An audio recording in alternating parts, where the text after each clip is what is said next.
پارلیمانی نظام کو اور ریاست پاکستان کے سربراہ کو ایک تماشا بنایا۔ میں سمجھتا ہوں کہ یہ امر نہیں ہونا چاہیے تھا، یہاں پہ ایک یگانگت نظر آنی چاہیے تھی، یہاں پہ یکجہتی نظر آنی چاہیے تھی، کیونکہ صدر پاکستان اس سے خطاب کر رہے تھے اور جو نیا پارلیمانی سال ہے اس کا آغاز ہو رہا تھا۔ تو یہ امر آج پاکستان کے لیے، پاکستان کو ایک اور تماشا بنایا گیا ہے۔ دوسری جو اسحاق ڈار صاحب سے متعلق بات کی تھی، اسحاق ڈار کی واپسی کے بعد ڈالر بتدریج کم ہو رہا ہے، اسحاق ڈار کی واپسی کے بعد سٹاک ایکسچینج میں بہتری آ رہی ہے۔ اسحاق ڈار کی واپسی کے بعد ایشین ڈیولپمنٹ بینک نے 2.5 ارب ڈالر امداد کے طور پر دینے کا اعلان کر دیا ہے۔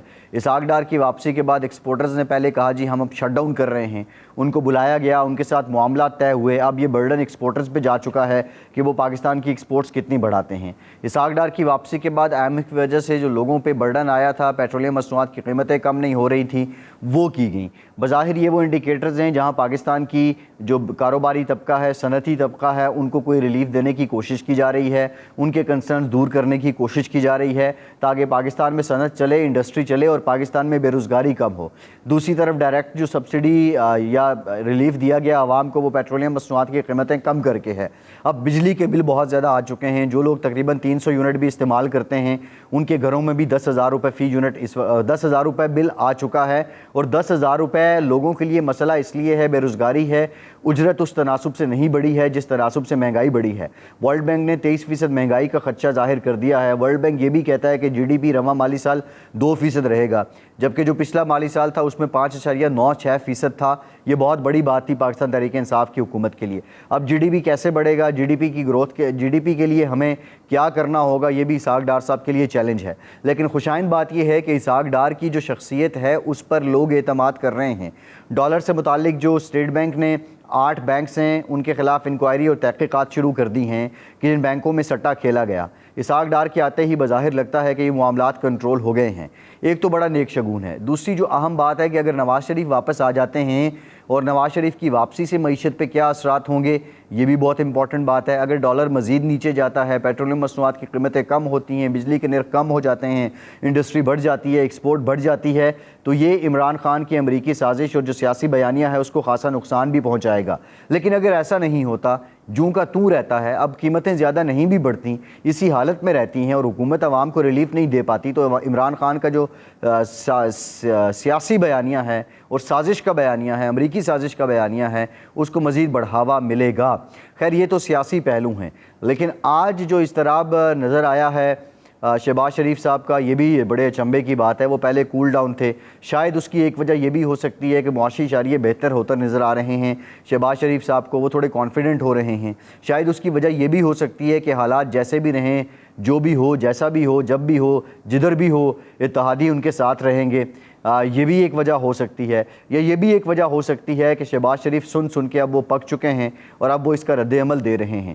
لیکن اب ایک اور جو ڈیولپمنٹ ہوئی حکومت کی جانب سے، اتحادی جو وزراء ہیں اور اتحادی لوگوں پر مشتمل ایک کمیٹی بنائی گئی ہے، یہ فیصلہ کیا گیا ہے کہ عمران خان کا جو بھی بیانیہ ہوگا اس کو کاؤنٹر کیا جائے گا۔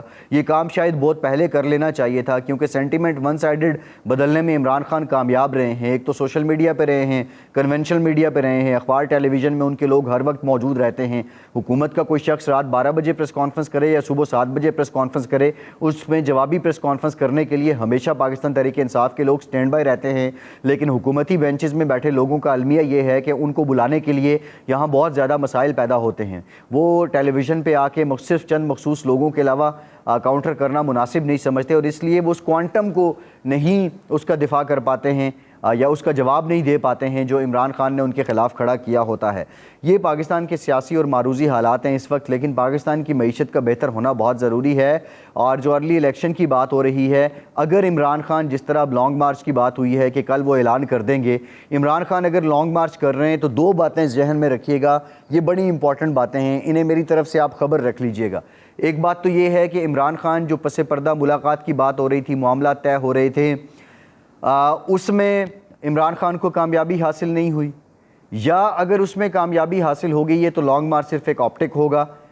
اس میں کامیابی حاصل ہوئی ہے، تو دوسری بات یہ ہے کہ یہ حکومت کمزور ہو چکی ہے، بیساکھیاں ہٹنے والی ہیں، تو یہ حکومت گھر جا رہی ہے اور عمران خان اس کا کریڈٹ لینا چاہتے ہیں۔ یہ دو بڑی اہم باتیں ہیں۔ عمران خان کو اگر کامیابی حاصل نہیں ہوئی تو عمران خان مزاحمت کیسے کریں گے ان پر جو اس وقت ایک گرداب میں ہیں وہ کیسز کے، اور اگر وہ کامیابی حاصل ہو گئی ہے اور عمران خان یہ لانگ مارچ کے ذریعے یہ کریڈٹ لینا چاہتے ہیں تو پھر لیول پلینگ فیلڈ کا کیا ہوگا؟ تو پھر تو وہ بات ٹھیک ثابت ہوگی جو مریم نواز کہتی ہیں کہ ہم حکومت میں ہوتے ہوئے بھی ہمارے پاس لیول پلینگ فیلڈ میسر نہیں ہے، ہمارے لیے میدان آج بھی کہیں اس میں ڈھلوان ہے، کہیں وہ اونچا ہے، کہیں نیچا ہے، ہموار میدان ہمیں نہیں مل رہا ہے۔ یہ بہت سے بہرحال سوال ہیں۔ فیصل عباسی کو اجازت دیجیے۔